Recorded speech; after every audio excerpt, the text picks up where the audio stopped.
আসসালামু আলাইকুম। আমরা আমাদের কোয়েল পাখি যেগুলো ব্রুডিংয়ে দিয়েছিলাম কিছুদিন আগে আপনারা দেখতে পেয়েছেন, সেগুলো বিক্রি হয়ে গেছে। নিয়েছে হচ্ছে আমাদের এলাকায় একটা ভাই। তো আমরা আজকে 5 দিন যাবত এগুলাকে এখানে ব্রুডিং করতেছি, যে কারণে আমাদের এখানে ব্রুডিংয়ের সমস্যা হইতেছে, প্লাস ময়লা হয়ে গেছে জায়গাটা। তাই আমি চিন্তা করতেছি যে এগুলাকে সরাই অন্য জায়গায় নিয়ে যাব, মানে অন্য জায়গায় বলতে ঘরের অন্য সাইডে, অন্য একটা খাঁচার পাশে। এখন আমাদের যে বড় খাঁচাটা আছে সেটার পিছনে আছে, যেটা আমাদের একটু ঝামেলা হয় খাওয়া পানি দেওয়ার জন্য। তাই আমরা এটাকে একটু সাইডে নিয়ে যাব, একটা সাইডে, যাতে আমাদের খাওয়া এবং পানি দিতে সুবিধা হয়। আর একদিনের ভিতরে আমাদের এলাকার ওই ভাইটা নিয়ে যাবে এসে।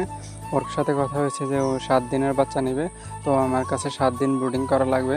আজকে 6 দিন ব্রুডিং কমপ্লিট, কালকে হলেই তাকে বলে দেবো যে তোমার বাচ্চা নিয়ে যাওয়ার জন্য। তো আমরা এখন কিছু বাচ্চা রেখে দেওয়ার ইনশাল্লাহ চেষ্টা করব।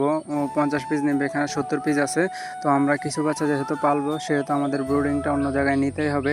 তাই আমাদের ব্রুডিংটা অন্য জায়গায় নেওয়ার জন্য পাখিগুলোকে বের করে দিয়েছি। এই যে এই জায়গায় ব্রুডিংটা ছিল, এখন ওই জায়গায় নিয়ে গেছি। এই যে আমি একা একা ভিডিও করি, সেজন্য আমার ভিডিওতে দেখাতে সমস্যা হচ্ছে। তারপরও আমি রেডি করার পর দেখাই দিচ্ছি আপনাদেরকে। আমার যে ব্রুডিং সেট আপটা, এটা আমার নিজের তৈরি, আমি বস্তা কেটে এবং ফ্লোরিংয়ে দিয়েছি হচ্ছে একটা চটের একটা কাপড়, আর উপরে দিয়েছি হচ্ছে ক্যালেন্ডার, যেটা দেখা যাচ্ছে ভিডিওতে। এখন তাদেরকে আমি খাবার দিয়ে দিচ্ছি, তাদেরকে খাওয়া হিসাবে দিয়েছি সোনালি স্টার্টার। তাদের খাবার পানির সাথে লাইসোভিট মিশিয়ে দিই। তো আজকের মতো এইটুকুই। আসসালামু আলাইকুম।